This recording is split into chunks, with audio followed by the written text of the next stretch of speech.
welcome to my channel, Baningning Vlog. So, andito po tayo ngayon sa Colon City, kung saan ang tambayan ng mga kapwa ko OFW. Ngayon po ang aking day off, pero wala po kayo masyadong makikitang mga OFW kasi Saturday po siya ngayon. Karamihan po kasi ng mga nag-day off is Sunday. So, samahan niyo po ako pasyalan ang Colon City. We are the brave, we are the bold. We can be anything, anything, anything. We are the light, we light the dark.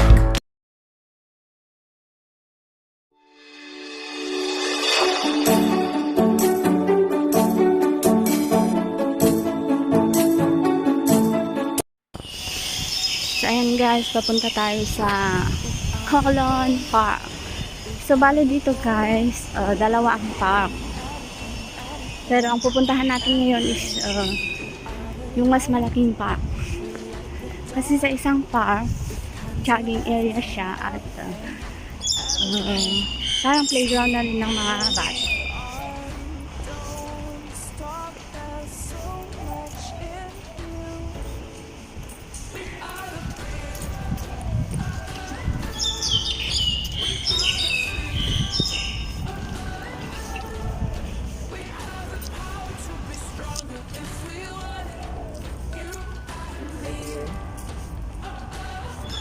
Ito ay kapwa Pinay.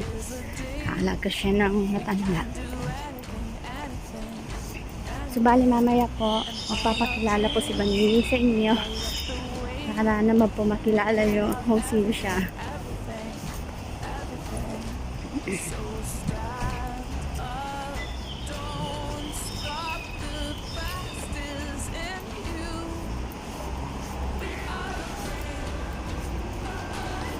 Medyo malayo-layo po siya. Yan. Ang kapwa Pinay. Yan, check ko yan. Nakamamaya yan, kita nila tayo.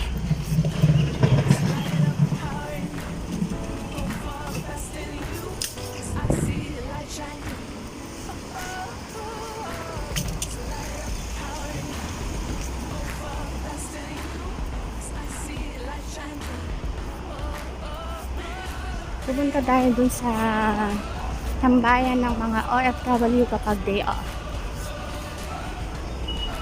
So actually, nandito pa ako ngayon sa Hong Kong.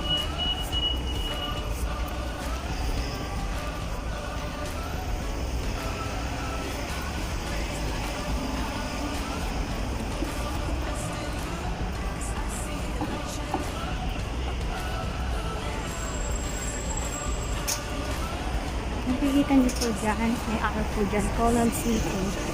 Naka-right. Yung araw po naka-right. Doon po yung palengke. So, dediretso po tayo. Puntang park.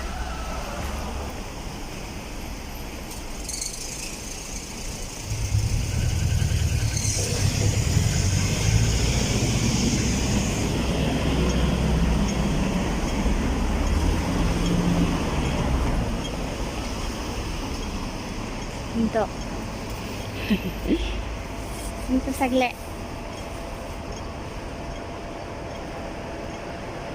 Tingnan nyo po yung mga buildings dito. Parang hindi ka po nasa Hong Kong. Unang salpak po namin dito ng mga amo ko, sabi ko sa kanila, para lang ako nagbo-boarding dun sa sa Manila.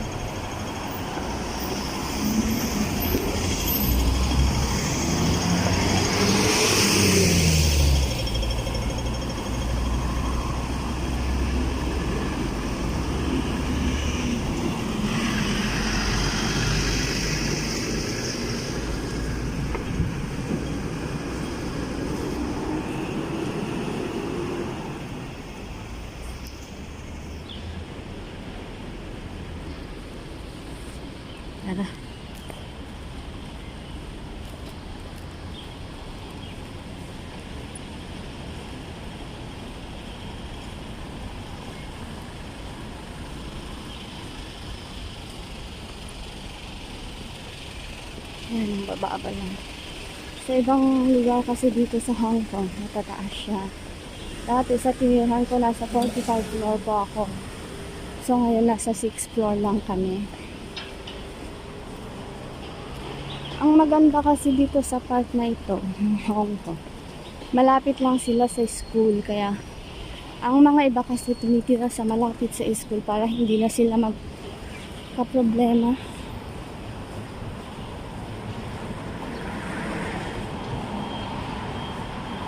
Mayayaman yung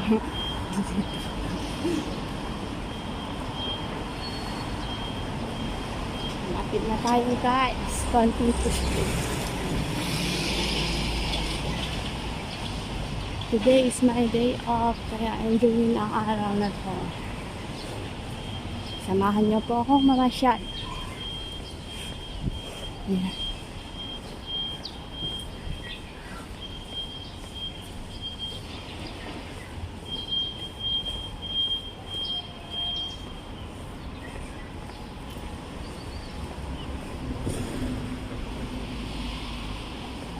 Init-init na guys.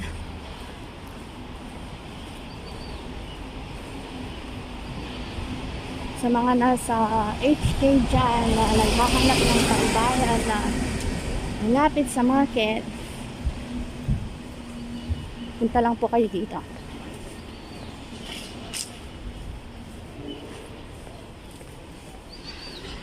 Before may MTR po dito. Sandali.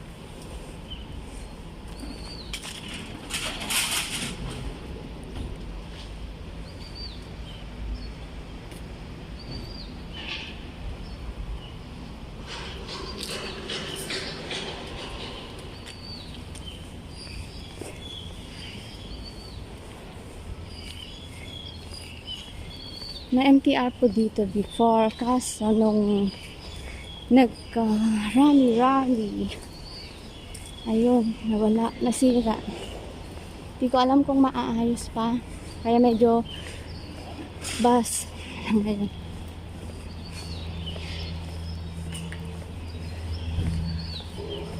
Or taxi.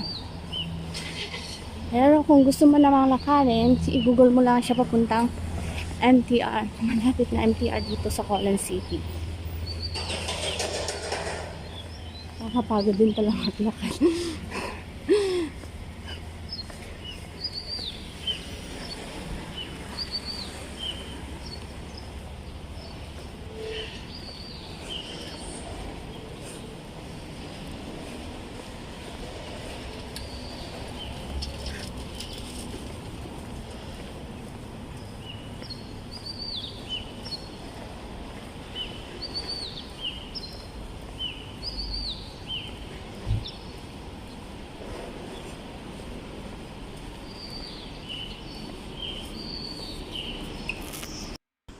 So, andito na po tayo. Malapit sa Kowloon Park. Ayan, mga ka-OFW.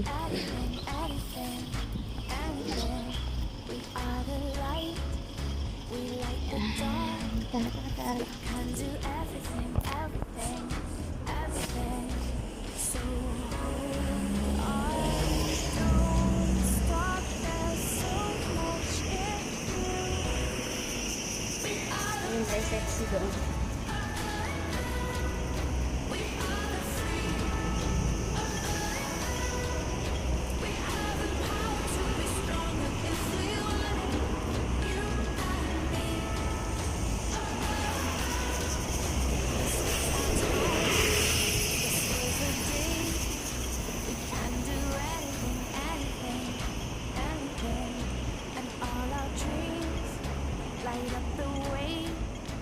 Sana all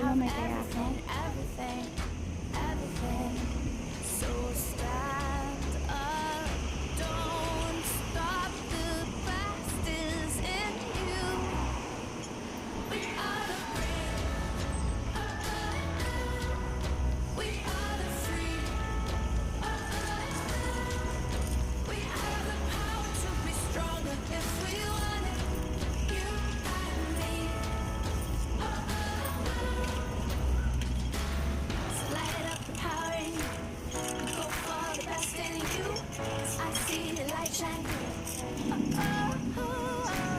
So light up, power it.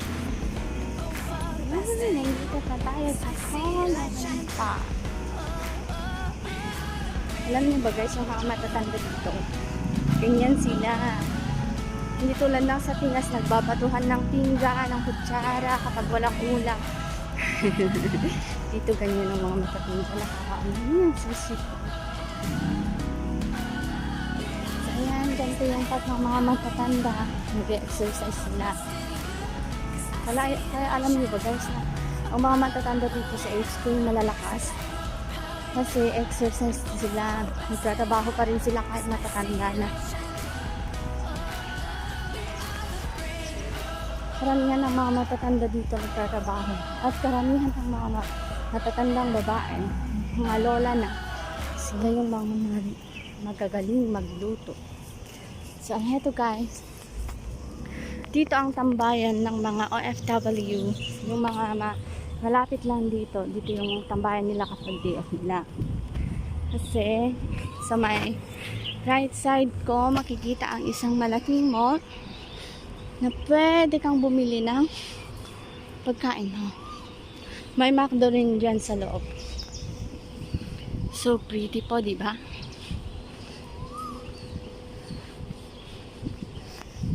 Dito pwede ka lang maglatag ng ano ba yun? Mga towel para makapagpahinga. Diyan.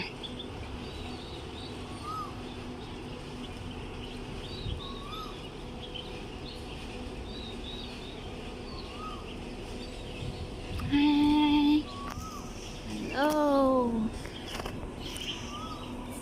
Pupunta po tayo sa part na nakita ko nung minsan napakaganda.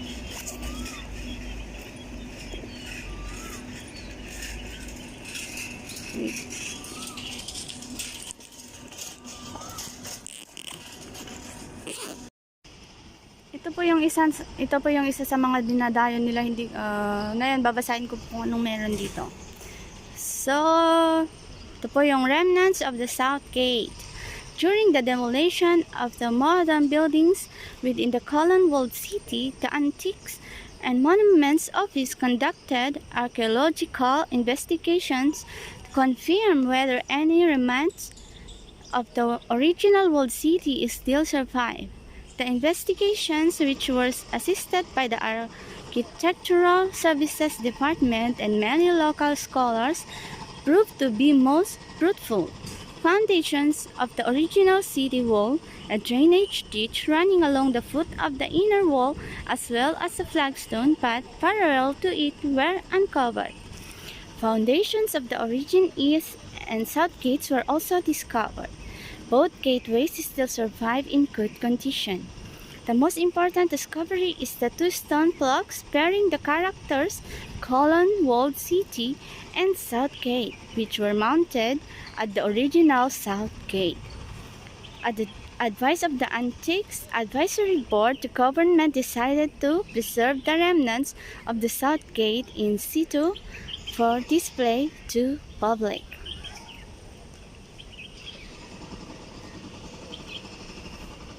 So may mga reporter po doon. Let's go guys! May free wifi din po here. Kaya no problem po sa mga nakikiconnect lang na OFW sa mga amo sa loob ng bahay. May wifi po dito. Let's go!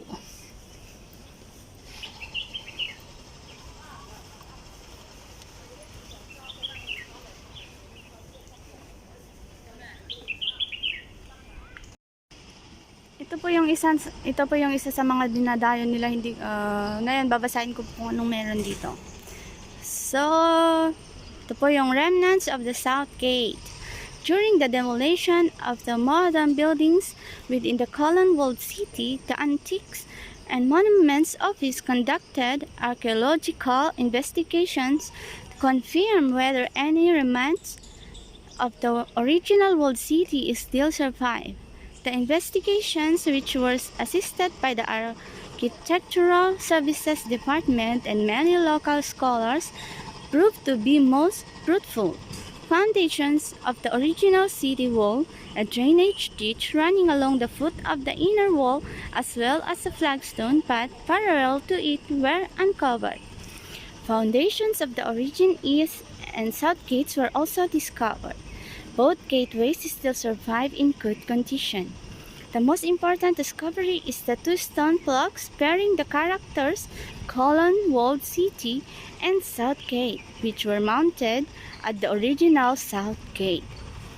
At the advice of the Antiques Advisory Board, the government decided to preserve the remnants of the south gate in situ for display to public.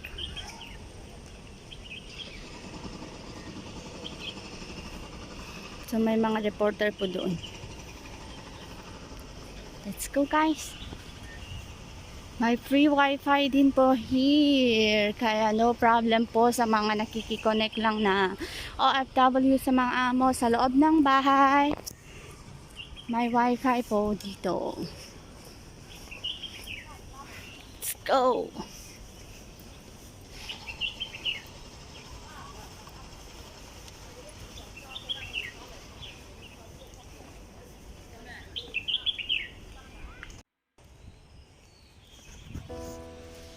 We are the brave, we are the bold.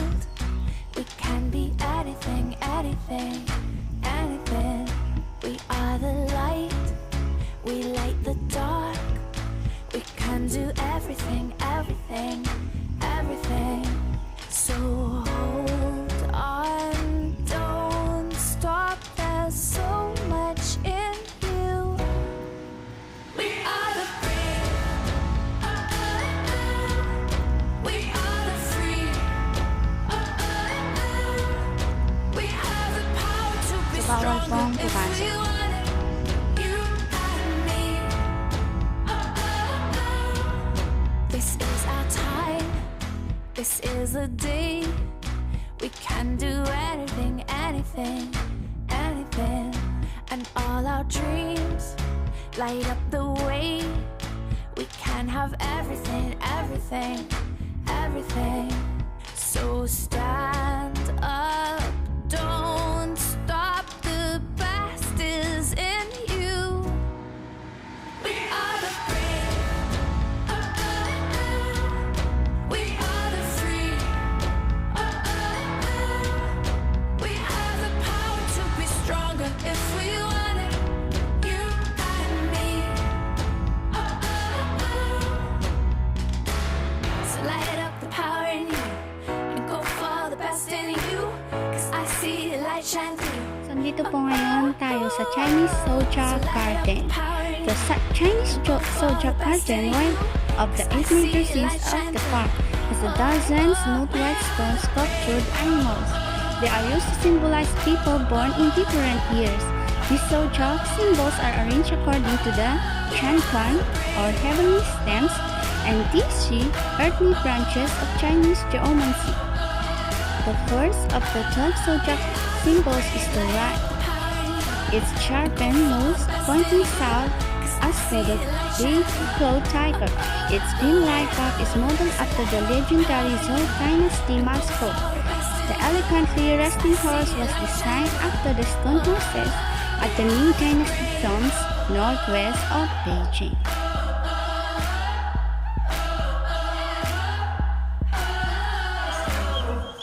Aking video for today. Next po is sa market po tayo mamamasyal. Please continue to subscribe on my YouTube channel, Baningning Vlogs, for more videos. Salamat po sa inyong lahat. God bless po.